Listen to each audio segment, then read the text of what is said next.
کیا آپ نان مسلم ہیں؟ Yes, I'm a non-Muslim. I'm a Christian. Go ahead. Okay. So my question is کہ سورہ التوبہ چیپٹر نمبر 9 ورس نمبر 31 کے اندر آیا ہے کہ انہوں نے اپنے ربیس کو اور مشیخ کو اللہ کے سوا اور مسیح کے سوا خدا بنا لیا. اور سورہ ترمذی کے اندر چیپٹر نمبر 47 حدیث نمبر 147 کے اندر اعظم صلی اللہ علیہ وسلم نے جب وہاں پہ اس کی تلاوت کی تو وہاں سے المسیح لفظ غائب ہے. تو کیا مسیح خدا ہے؟ کیونکہ قرآن اسے کہہ رہا ہے کہ ان کے مسیح اور اللہ کے سوا انہوں نے اس کو خدا بنا لیا.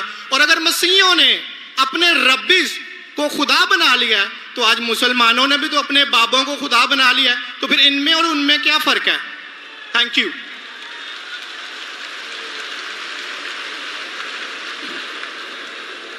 الحمدللہ رب العالمین والصلاة والسلام علی سید الانبیاء والمرسلین اما بعد فاعوذ باللہ من الشیطان الرجیم بسم اللہ الرحمن الرحیم. ڈاکٹر ذاکر نائک سے ایک مجلس میں ایک مسیحی نے عیسائی نے سوال کیا اور یہ کہا کہ قرآن کی سورہ توبہ کی آیت نمبر 31 میں ہے کہ انہوں نے یعنی عیسائیوں نے اپنے پادریوں کو اور اپنے جوگیوں کو اللہ اور مسیح ابن مریم کے علاوہ رب بنا لیا. تو کیا اس آیت سے یہ ثابت ہو رہا ہے کہ مسیح ابن مریم بھی اللہ کے ساتھ وہ رب ہیں؟ ایک تو سوال یہ ہے. اور دوسرا اس نے یہ کہا کہ جامع ترمذی کی حدیث کے اندر اور اس حدیث کا نمبر ہے 3095 جب حضرت محمد صلی اللہ علیہ وآلہ وسلم نے قرآن کی سورہ توبہ کی آیت نمبر 31 کو کوڈ کیا تو اس میں والمسیح ابن مریم یہ الفاظ جو ہیں وہ موجود نہیں ہیں. اور تیسرا اس نے اعتراض یہ کیا کہ اگر عیسائیوں نے اپنے پادریوں کو اور اپنے جوگیوں کو رب بنا لیا ہے تو مسلمانوں نے بھی تو اپنے علماء کو اپنے مشائخ کو پیروں کو رب بنا لیا ہے. جیسے غوث پاک اور داتا صاحب اور یہ جو مشائخ انہوں نے بنائے ہوئے ہیں ان کو انہوں نے اپنا رب بنا لیا ہے. اس سوال پر آڈینس جو ایک مخصوص فکر اور سوچ کا طبقہ ڈاکٹر ذاکر نائک کے سامنے بیٹھا ہوا تھا انہوں نے خوش ہو کے اس سوال ہی پر تالیاں بجانی شروع کر دی. ابھی جواب نہیں آیا کہ اس سوال کا جواب یہ کیا ہے کہ کیا مسلمانوں نے اپنے مشائخ کو اللہ کو چھوڑ کر رب بنا لیا ہے؟ ابھی اس کا جواب نہیں آیا. جواب سے پہلے ہی جو ایک مخصوص ذہنیت کے لوگ ڈاکٹر ذاکر نائک کا خطاب سننے کے لیے بیان سننے کے لیے گئے تھے انہوں نے خوش ہو کے تالیاں بجانی شروع کر دی. اور ڈاکٹر ذاکر نائک کا جب جواب آیا تو اس جواب نے اپنے آڈینس کو بھی مایوس کر دیا. اور جو ایک مخصوص فکر اور سوچ رکھنے والے لوگ ہیں جن کا دن رات ہی بس مشغلہ یہ ہے کہ وہ مسلمانوں کو کافر اور مشرک ثابت کرنے کے لیے دن رات راگ یہ الاپتے ہیں کہ یہ سنی مسلمان یا اپنے مشائخ کو پیروں کو اولیاء کو یہ خدا کا درجہ دیتے ہیں، نعوذ باللہ خدا کے ساتھ ملا دیتے ہیں، ان کو بھی مایوس کر دیا. اور مرزا جیلمی کو بھی مایوس کر دیا کیونکہ مرزا جیلمی بھی یہ پراپوگنڈا کرتا ہے کہ یہ بریلوی سنی یا مشرک ہیں، شرک کرتے ہیں اور انہوں نے تو نبیوں کو منی گاڈ بنایا ہوا ہے. یہ بیان دیا مرزا جیلمی نے اور یہ کہتا کہ یہ رسول کو بھی منی گاڈ مانتے ہیں اور یہ اپنے اولیاء کو بھی منی گاڈ مانتے ہیں. نعوذ باللہ وہ غیر محسوس طریقے سے نبی علیہ السلام کو ایک پیرلل میں گاڈ مانتے ہیں اور صرف فرق کرتے ہیں جی وہ ذاتی اور عطائی کا فرق ہے. انبیاء کو منی گاڈ مانا ہوا ہے اور اولیاء کو منی رسول مانا ہوا ہے. یہ میرا ایک جملہ ہزاروں کتابوں پہ بھاری ہے. یعنی آپ ہزاروں گمراہیاں ایک کتاب میں جمع کریں نا اور آپ اس کی وجہ پوچھیں نا تو یہ ہے کہ یہ نبیوں کو منی گاڈ مانتے ہیں اور اولیاء کو منی رسول مانتے ہیں. بس یہ وہ فرق ماننے کے لیے تیار ہی نہیں ہے. تو ڈاکٹر ذاکر نائک نے جواب دیتے ہوئے یہ کہا کہ میں کسی مسلمان کو نہیں جانتا کہ جو مسلمان اپنے پیروں کو خدا بناتا ہو. یعنی مسلمان اپنے پیروں کو خدا نہیں بناتے، اولیاء کو خدا نہیں بناتے، انبیاء کو خدا نہیں بناتے، ان کو رب نہیں مانتے. یہ ڈاکٹر ذاکر نائک نے جواب دے کے ان تمام لوگوں کو مایوس کر دیا. تو آپ جو پوچھے کہ مسلمان اللہ کو رب بناتے، میرے حساب سے کوئی بھی مسلمان اللہ کو رب نہیں بناتا. نہیں، بابوں کو یہ رب کیوں بناتے ہیں مسلمان؟ جی؟ جس طرح عیسائیوں نے اپنے پادریوں کو اور ربیس کو خدا بنا لیا اس طرح آج مسلمانوں نے اپنے بابوں کو کیوں خدا بنا لیا؟